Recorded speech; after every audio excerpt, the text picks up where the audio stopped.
অতীত নিয়ে সবসময় পড়ে থাকলে এক চোখ অন্ধ, আর অতীতকে যদি আমরা ভুলে যাই তাহলে আমাদের দু চোখই অন্ধ।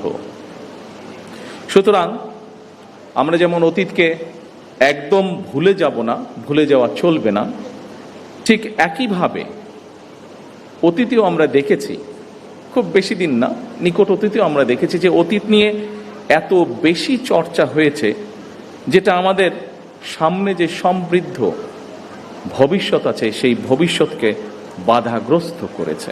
বাংলাদেশের ইতিহাসের সবচেয়ে গৌরবজনক অধ্যায় আমাদের স্বাধীনতা এবং 1971 সালের মহান মুক্তিযুদ্ধ।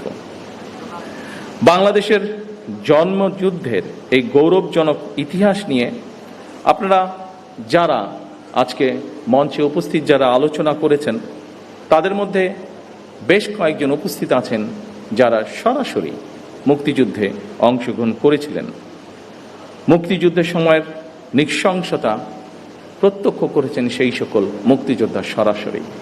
আমরা যারা ছোট ছিলাম বা আমাদের সাথে যারা ছিলেন, আমাদের থেকে একটু বড় ছিলেন, তারা আমরা বিভিন্নভাবে, সেটি মিডিয়া হোক, বই পুস্তকের মাধ্যমে, বিভিন্ন দলিলের মাধ্যমে আমরা সেটি দেখেছি।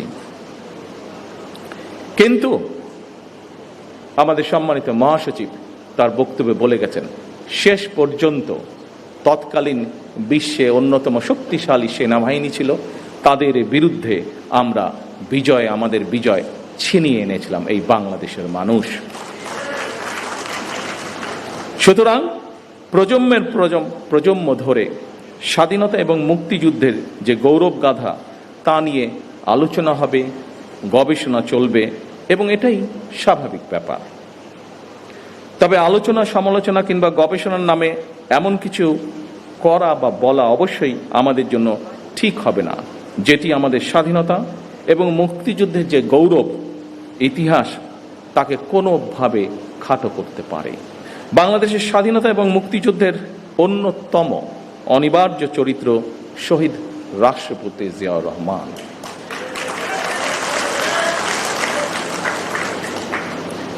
আমরা দেখেছি অতীতে যেভাবে শহীদ জিয়াউর রহমানকে, তার অবদানকে, তার কাজকে খাটো করার চেষ্টা করা হয়েছে, এর থেকেই প্রমাণিত হয়েছে শহীদ রাষ্ট্রপতি জিয়াউর রহমান অবশ্যই বাংলাদেশের মুক্তিযুদ্ধের একজন অনিবার্য চরিত্র। কিন্তু সম্মানিত উপস্থিতিবৃন্দ, শহীদ রাষ্ট্রপতি জিয়াউর রহমান হঠাৎ করেই কিন্তু স্বাধীনতার ঘোষণাটি দেননি। শহীদ জিয়া প্রথম জীবনে অবশ্যই একজন রাজনৈতিক কর্মী ছিলেন না, তিনি একজন সামরিক সৈনিক ছিলেন। তবে তিনি বাংলাদেশের স্বাধীনতার যে স্বপ্ন, সেটি যে তার মনের মধ্যে সেই বোধ শক্তির পথ থেকে লালন করতেন, এটি কিন্তু তার একটি লেখায় ফুটে উঠেছে।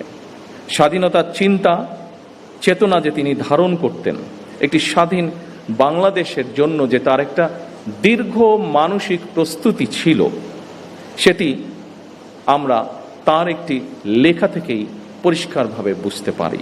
কথাগুলো আমার নয়, কথাগুলো কারো মন গড়াও নয়, এই কথাগুলো আমরা তার নিজের লেখনী থেকে আমরা জানতে পারছি। আমরা স্বাধীনতা এবং মুক্তিযুদ্ধ নিয়ে শহীদ জিয়ার নিজের লেখা একটি প্রবন্ধ আছে। প্রবন্ধটির নাম একটি জাতির জন্ম।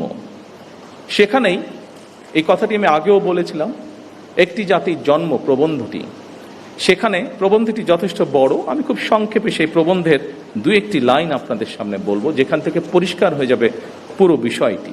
এই প্রবন্ধের মাধ্যমেই আমরা জানতে পারি যে স্বাধীন বাংলাদেশ, সার্বভৌম একটি বাংলাদেশের স্বপ্ন বহুদিন যাবৎ শহীদ জিয়ার মনে শহীদ জিয়া লালন করছিলেন।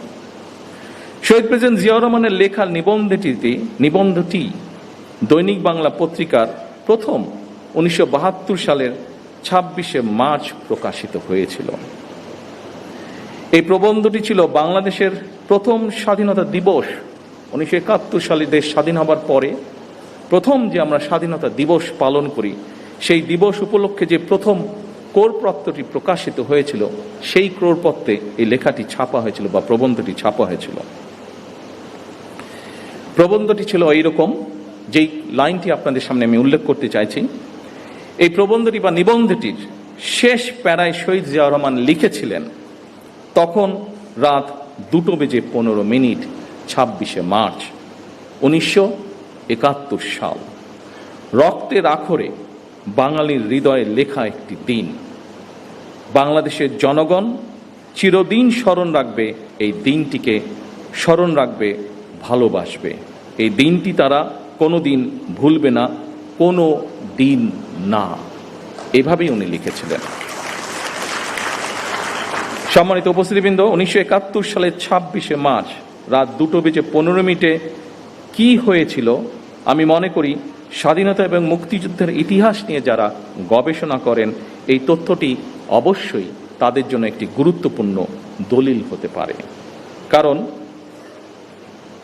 শহীদ জিয়ার লেখা এই 1972 সালের প্রবন্ধটি যখন প্রথম প্রকাশিত হয়েছিল, তখন কিন্তু মাত্র মুক্তিযুদ্ধ শেষ হয়েছে। যারা মুক্তিযোদ্ধা ছিলেন, যারা মুক্তিযুদ্ধের সঙ্গে প্রত্যক্ষ বা পরোক্ষভাবে জড়িত ছিলেন, তারা কিন্তু প্রত্যেকেই তখন বেঁচে ছিলেন, যারা বেঁচে ছিলেন যুদ্ধের শেষের পরে। এই প্রবন্ধটি প্রকাশিত হওয়ার পরে কারো পক্ষ থেকেই আমরা কোনো রকম এমন কিছু আপত্তি বা এমন কিছু কথা পাইনি যা এই প্রবন্ধ বা লেখাটিকে কন্ট্রাডিক্ট করে। শহীদ জিয়ার এই প্রবন্ধটি যে শুধু 1972 সালের 26শে মার্চই প্রকাশিত ছিল তাও নয়, আরেকটি কবে প্রকাশিত হচ্ছে সেটি আমি বলছি, এবং সেই সময়টি বলার মাধ্যমে এখানে আলোচকবৃন্দ কিছু কিছু বিষয় বলেছিলেন সেই সময়কার রাজনৈতিক প্রেক্ষাপট বা বিতর্ক। পরবর্তীতে আমরা দেখেছি শহীদ জিয়াকে খাটো করার জন্য বহু অপচেষ্টা হয়েছে, কিন্তু এখন আপনাদেরকে যেই কথাটি বা যেই তথ্যটি আমি দিব বা যেই কথাটি বলবো, তার মধ্যে থেকে একদম সঠিক যুক্তি তর্কের মাধ্যমে প্রমাণিত হয়ে যাবে যে শহীদ জিয়াকে খাটো করার চেষ্টা করা হয়েছে।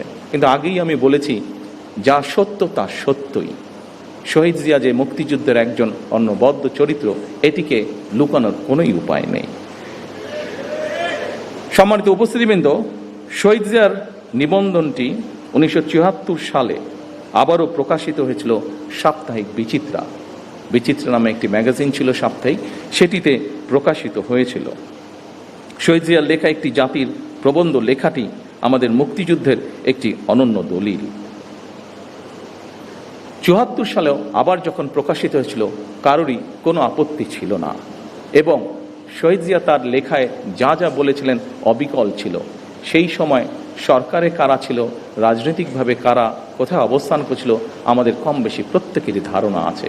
কিন্তু সেই সময় তৎকালীন সরকার অথবা রাজনৈতিক ব্যক্তিত্ব কেউ শহীদ জিয়ার কোনো লেখার প্রবন্ধটির কোনো বক্তব্যকে কেউ কোনোভাবেই খণ্ডন করেননি, চেষ্টাও তারা করেননি। কারণ সেই সময় যারা ছিলেন তারা জানতেন শহীদ জিয়ার প্রতিটি বাক্য, প্রতিটি শব্দ প্রবন্ধে লিখিত সত্য সেগুলি।